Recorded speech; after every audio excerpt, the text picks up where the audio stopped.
Olá pessoal, tudo bem? Hoje vamos dar continuidade, turma, ao nosso módulo acerca da relação entre controle social e direito, não é? Nós começamos, na última aula, né, esse módulo trazendo uma parte introdutória, vamos dizer assim, no qual apresentamos aqui as teorias, né, da estigmatização, do Goffman, e a teoria da rotulação, do Howard Beck, né? Dois conceitos extremamente importantes, né, para que a gente consiga também através deles, não só, mas também através deles, que a gente consiga dimensionar como funciona, não é, esse aspecto do controle social, que já havíamos trabalhado no módulo 6, não é, onde vimos lá a relação entre poder, Estado e controle social. E agora esse módulo 7, trazendo uma relação mais direta desse controle com o direito, tá? Então, hoje eu vou começar, né, a gente vai trabalhar a segunda parte e na próxima aula finalizamos esse conteúdo aí com vocês. A gente vai ver, pessoal, retomar até, né, aquelas duas correntes que vimos no módulo 4, a teoria funcionalista e a teoria do conflito social, mas agora voltada especificamente para o direito, não é? Então, essas são as duas linhas que trabalham a relação entre o controle social e o direito. Lembrando que nós vimos, né, lá no funcionalismo, como é que funciona a teoria funcionalista, sendo redundante. Para os funcionalistas, a sociedade é uma máquina, cada indivíduo representa uma peça dessa máquina e a reprodução de um comportamento adequado às regras sociais, visando um equilíbrio, visando uma harmonia, enfim, faz com que aquela sociedade ou com que aquela máquina funcione de forma perfeita, azeitada, né? Da melhor forma possível. Então, exatamente para as teorias funcionalistas, qualquer movimento, qualquer questionamento acerca do comportamento, acerca das diretrizes, acerca das regras, indica que aqueles indivíduos que estão trazendo essa condição estão funcionando de forma inadequada. Então, eles têm que ser consertados, não é? Então, o indivíduo que questiona a regra ou que reproduz um comportamento que se choca com a regra, ele vai sofrer uma sanção, não é? Então, para as teorias funcionalistas, o que é a regra? O que é o padrão? Como eu falei, o equilíbrio, a harmonia, não é? Conflito, questionamento, movimento, enfim, todos esses elementos que visam questionar as regras, ou aquele estado de coisas que prevalece, é visto como exceção, né? Então, é exatamente essa relação que a gente vai ver no primeiro momento. Então, os sociólogos do direito, os juristas sociólogos, enfim, de viés funcionalista, eles vão trazer, como vocês podem acompanhar no material que eu já enviei, eles vão trazer a existência de algumas características para o sistema jurídico exercer esse controle social. A primeira delas, pessoal, é a característica da certeza. O que significa isso? Para eles, o direito ele possui um preciso grau de certeza exatamente para determinar os modelos de comportamento. Então, na visão funcionalista, o que vai se considerar? Que o direito ele tem todas as condições de estabelecer o que é certo e o que é errado. Então, o direito tem esse alto, como está escrito aí, né? Alto grau de certeza no sentido de preciso. Ele tem uma precisão, né, para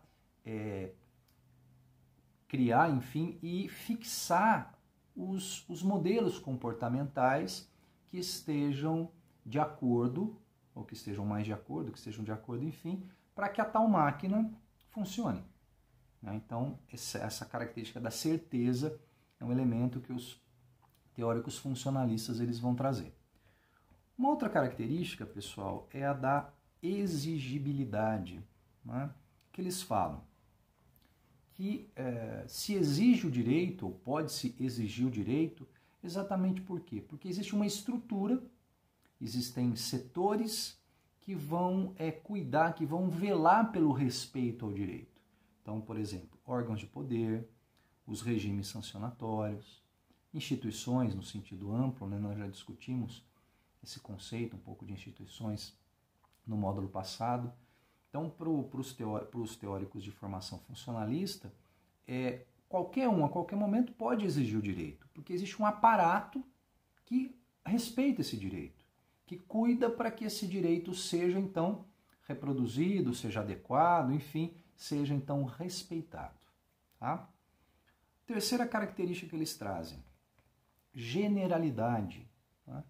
Então, para eles, o direito ele cria modelos gerais de comportamento. Então, na essência do sistema jurídico, consta ali o quê? Se encontra presente o quê? A determinação acerca de comportamentos. Então, modelos gerais em relação ao comportamento. Então, por exemplo, todo indivíduo que furta, todo indivíduo que rouba, será punido. Todo político que desvia verba será punido. Todo aquele que ocupa um cargo governamental e age de forma a se chocar com essa condição será punido. Então essa é a ideia do viés funcionalista. Né? Então o direito ele cria modelos gerais, né, de comportamento. Todo aquele que desrespeita esse modelo de comportamento vai sofrer uma punição. Quarta característica, pessoal, garantia do bem comum. Né? Então, para esse viés teórico, o direito é um sistema de controle social, né? Nós estamos trabalhando exatamente essa questão do controle do direito, que expressa o que? Os valores de uma sociedade. Então, para essas teorias, o direito nada mais é do que uma expressão do que a sociedade espera em termos de regras formais. Né? Então, o direito ele expressa os valores contidos nessa sociedade. Então, um aspecto teórico, né? Ele vai ser constituído, vai ser formatado, vamos dizer assim, a partir dos valores que a sociedade ela traz. Né? Valores esses que acompanham aspectos da tradição, aspectos éticos, enfim. E a finalidade do direito é exatamente o quê? Garantir esses valores. Tá? Então, eles vão trazer exatamente esse aspecto. A finalidade do direito é a garantia desses valores. Uma quinta característica, pessoal, é a questão da expansão. Aqui nós temos o que se convenciona chamar de um fenômeno da juridificação ou jurisdicização. O que significa isso? Significa que há uma onipresença do direito. Então é praticamente impossível nós pensarmos atividades humanas, sociais, enfim, que não sejam reguladas pelo direito. Né? Então, nós, enquanto seres sociais, enquanto indivíduos que convivem em sociedade, né, as nossas ações são determinadas, reguladas pelo direito. Né? A forma de nós construirmos o nosso comportamento, ele tem que estar de acordo, essa forma tem que estar de acordo com as diretrizes legais. Né? Então, uma questão interessante da gente pensar é o seguinte: essa onipresença do direito, muitas vezes, ela não é percebida de forma clara na vida cotidiana. Né? O direito existe, mas muitas vezes nós não damos conta disso, nós não percebemos que ele existe. E até mesmo por isso, pessoal, nós acabamos tendo comportamentos inadequados em relação às regras. Né? Claro que cada vez mais nós temos condição de acessar informações. Né? Então, na grande maioria das vezes, nós agimos sabendo que aquilo é certo, aquilo é errado. Não é?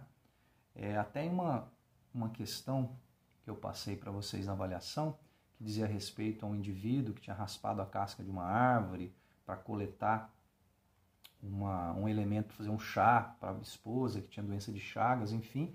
Ele não sabia que ele estava cometendo ali um crime ambiental e ele vai ser preso por isso. Né?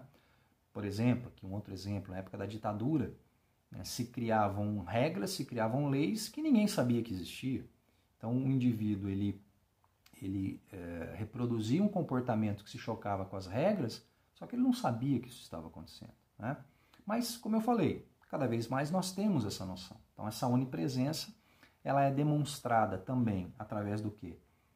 Claramente, através das normas, que nos orientam enquanto seres sociais, que orientam a nossa forma de ser, né, a nossa forma de agir em sociedade, e essa onipresença é demonstrada também a possibilidade, em relação à possibilidade de se recorrer às instituições jurídicas a partir do momento que você se sente ferido em algum direito, né?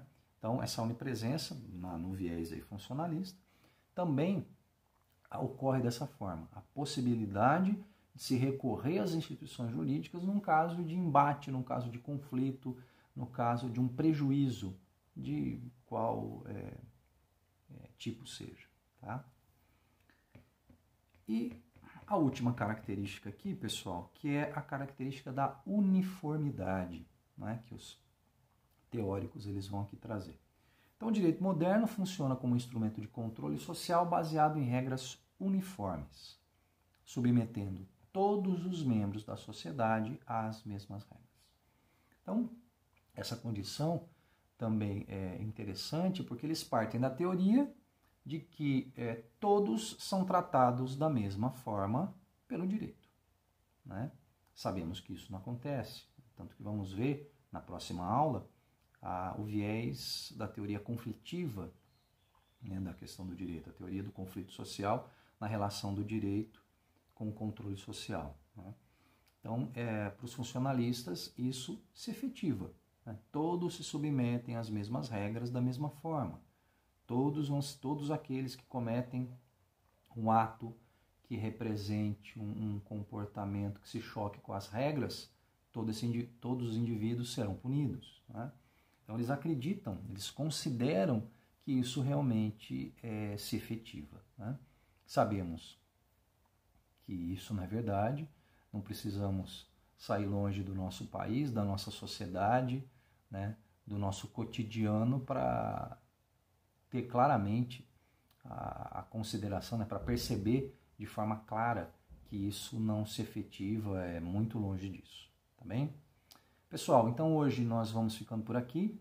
Hoje a aula vai ser um pouquinho mais curta mesmo, que eu quero fazer essa divisão entre as teorias funcionalistas e as teorias do conflito social, no que se refere ao controle social feito pelo direito. Está bem? Então, na próxima aula, a nossa próxima videoaula, vamos trabalhar exatamente a teoria oposta, né? A consideração oposta a essa das teorias funcionalistas, que, como eu acabei de falar, são as teorias do conflito social. Está bem? Então, espero que vocês tenham entendido, espero que tenha ficado tudo claro. Qualquer dúvida que vocês tenham, basta acessar os instrumentos, né, institucionais, os caminhos aí de comunicação pelas vias institucionais. Tá bem? Então, muito obrigado e até a próxima aula.